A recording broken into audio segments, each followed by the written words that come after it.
During Trump's first term in office, he spent billions of dollars in bailouts to farmers affected by his trade war.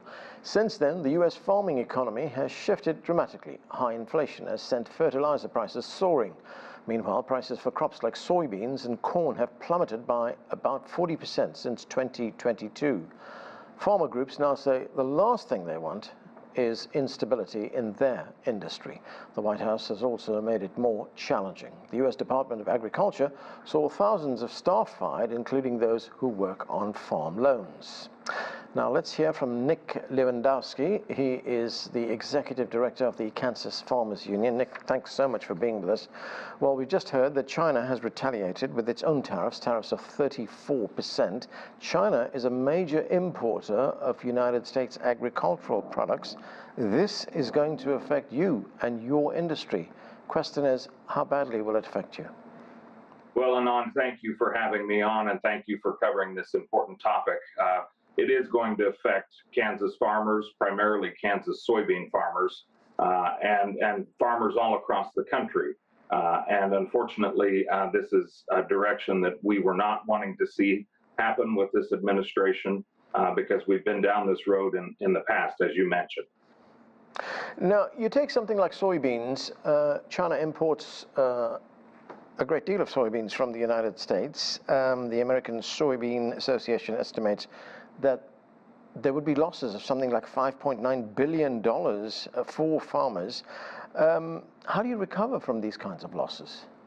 Well, I think for some farmers, that is a question that they need to be asking themselves, because right now, many Kansas farmers and many farmers all across the Midwest are getting ready to plant soybeans with spring planting season coming, and they're probably wondering if it's worth taking that risk now, given all of this news. But yeah, I think it's a worthy question as to whether farmers want to take that risk at this point. I think many people are questioning that right now. Now, Nick, I mean, you are a farmer. What challenges are you facing now regarding things like what you grow, the livestock you raise, and the markets you sell to? Sure. Well, right now, as you mentioned, the input costs are the major issue right now for a lot of farmers. So the the fertilizer, the fuel, the input costs, like the chemicals and seed and all of those things. But land cost as well is something that is significant. Also the cost of equipment. And when you start ramping up tariffs, like the steel and aluminum tariffs, for instance, what goes into farm equipment? Well, a lot of steel and aluminum. So as you mentioned, the inflation has hit farmers hard already. Tariffs are another tax on top of that. So there will be even more inflationary effects on all of those inputs. And I can't help but wonder if this isn't going to hurt our livestock markets too at some point, which right now, cattle markets are at an all-time high.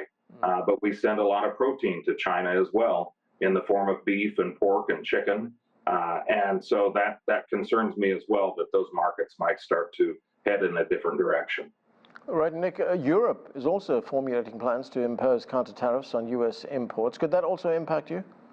Oh, yes, I think absolutely. I think agriculture always tends to get hit first anytime we get into a trade war like this and get into this whole issue of tariffs. So unfortunately, farmers take the brunt of this. We get hit in the nose first, and that nose tends to bleed the longest. So it is an issue, and it's something that we're paying very close attention to. Right, and markets as a whole do not like uncertainty. I mean, we've heard that before, whether it be the stock market or whether it be the agriculture industry. In fact, I would say especially in the agricultural industry. So what would be your advice to the Trump administration? Well, certainly we've been saying all along with many other agricultural organizations, that we don't want to go back down this path. We did this in 2018 and 2019, and it was devastating. It takes years to build up these markets. It takes decades, in fact, to build these relationships. And it only takes, an act like this to destroy these relationships. And we don't need that. We don't want that. It's not something that we have supported for some time, and we would like for them to take that into consideration and pull back on these. Nick Levendofsky, thanks so much for joining us. Thank you.